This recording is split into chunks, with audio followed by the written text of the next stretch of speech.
Next topic for this chapter is virtual memory. Let us consider the reason why the engineers in the 90s invented the concept of virtual memory. It is due to the limited size of main memory. The size of memory IC, or the capacity actually, has expanded, or we could say has exploded a lot since the last decades.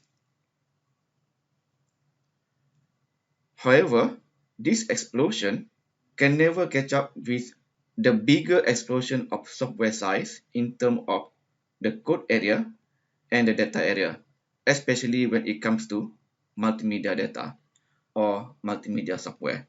For example, even if you have terabytes of hard disk, you can hardly keep, let's say, hundreds of Blu-ray video, for example. For this reason, there is a need to load only the required portion of data from hard disk into memory.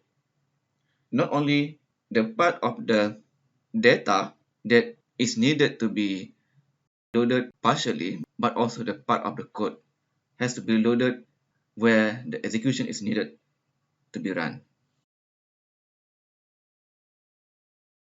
One way to overcome the problem of limited main memory size is by doing what we call overlaying of program code.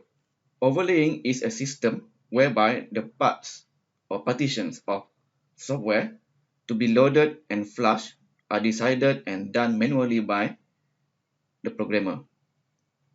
For example, a programmer has this program, one main routine, subroutine A, B, and C, and somehow the physical memory that assigned to him is smaller than the size of his program. In this case, let's say subroutine A does not call any other subroutine, and subroutine B may call subroutine C, while main subroutine itself can call subroutine C directly. So in this case, he can partition subroutine A in one partition, partition 0, and subroutine B and C can be partitioned into another separate partition. So any moment his program is executing subroutine A, subroutine B and C will be flushed out from the main memory. And if the execution is in subroutine B or subroutine C, subroutine A will be flushed out. And at that moment, both subroutine B and C will be loaded into the main memory. All this will be decided by the programmer in the main memory.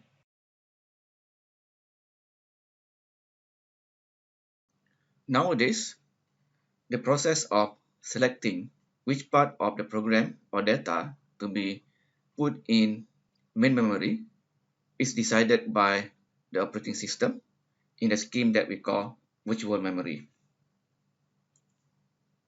Virtual memory is a system whereby the parts of software to be loaded from and flushed into hard disk are decided and done automatically and transparently by the operating system. This is also called paging scheme as opposed to overlaying scheme. So this really sounds like cache memory, and it is actually very similar to cache memory because we are keeping some part of something inside something that is smaller than the original source. So again, because this is really similar to cache memory problem, it raises the need to map the content of the real main memory with the one in the virtual memory.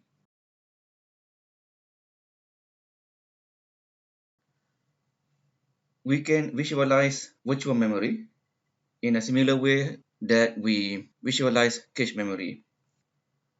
In virtual memory system, the physical memory is smaller than the virtual memory. The parts in the virtual memory, we call it pages. and the parts in the physical memory are frames. Let us recall from cache memory system, the parts of physical memory was called blocks, and the parts in the cache memory we call slot. So in this case, the frame in physical memory is like slots in cache system. So for example, frame 0 in this case is containing page 0 in virtual memory, and frame 2 is keeping, in this case, page 7 from virtual memory. And the size of virtual memory is basically infinite. We can have more than 7 pages. But physical memory, of course, will be limited.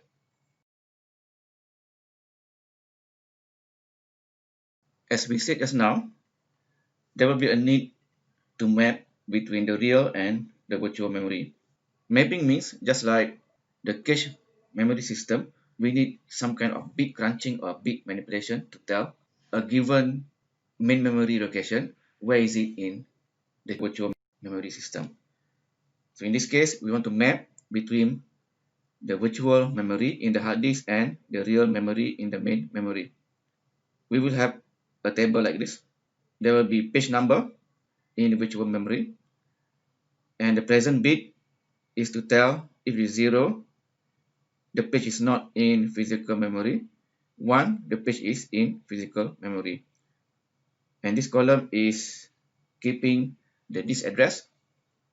If you're looking for page 2, for example, where in disk can we find it? And you see the disk address has no rule. You can put in any position or any file in the hard disk system. And the last column here is the column that tells which page in the virtual memory is having which frame from the main memory.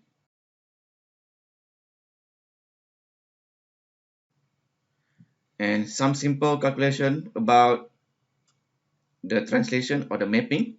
Let's say this is page 4, 100 is 4 in decimal, and this arrow should not be pointing to this column, it should be pointing to this column. So page 4 over here, referring to this row number 4, and it is present in the main memory. This is where it is in the virtual memory. But to go to the main memory, we will need to attach the frame number in the main memory with an offset address. It is an attachment of frame number with the offset. This offset is kept in a separate table. With Windows 10, we can actually see virtual memory system in action. If you open your File Explorer under Windows 10, in the root folder of drive C or the system drive, you have to unhide all the system and hidden files. How do we do that? Under View, there will be Options, then Change Folder and Search Options. Under View,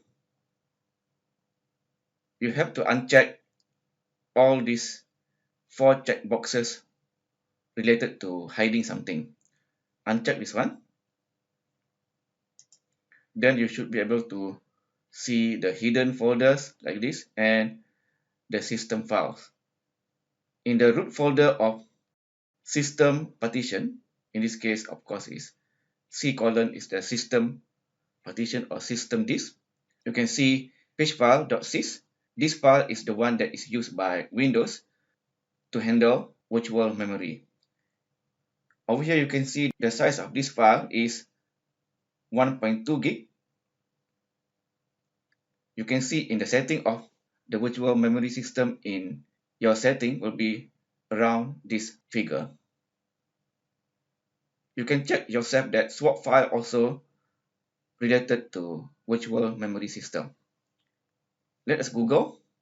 You can Google for pagefile.sys virtual memory, and then there is this page telling that yes, that page file is actually used for secondary RAM, or in many aspects, oftentimes it is called virtual memory. You can read more from this website. You can also Google for the way how to change setting of your Windows 10 virtual memory system. Google for Windows 10 virtual memory. You can find this entry. You follow this one, settings, type performance, and then click adjust the appearance and performance of Windows. In the pop-up window, choose advanced, and then over there you can see one section for virtual memory where you can change the size of your virtual memory. So just now in the File Explorer, it was 1.3 gig. This one also is 1.3 gig. As you can see here, under Control Panel,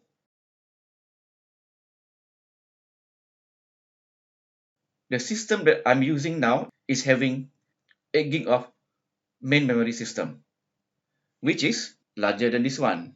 This is only 1.3 gig.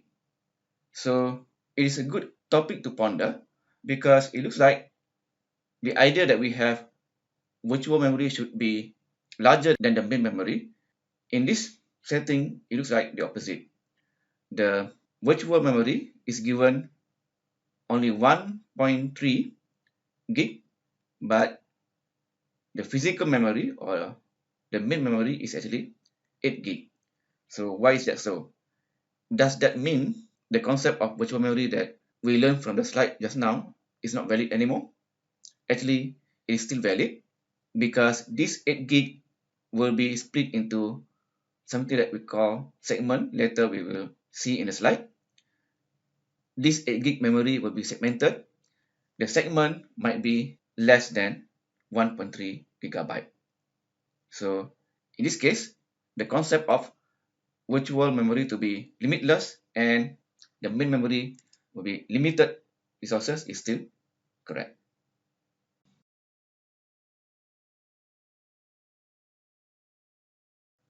With virtual memory, there comes a concept we call segmentation that allows two users, or in this case, it's actually two programs, to share the same code with different data. For example, we have execute segment over here, let's say for a word processor. We have data user or document 1 space is here, document 2 space is here. So by segmenting, we can give permission to certain part of main memory to certain user or certain data that is being processed by the program. And there's also a concept of fragmentation. It is what happened after many loops and flushes to and from main memory and the virtual memory. There will be fragmentation, but it can be defragmented also. For example, this is the initial condition of the main memory before anything is run. Then after some time, we have program A is here, the code and the data is here, and then there are free area. The same to program B and also program C. And sometimes we have some free area next to each other like this. We can combine them, and this combination is what we call defragmentation.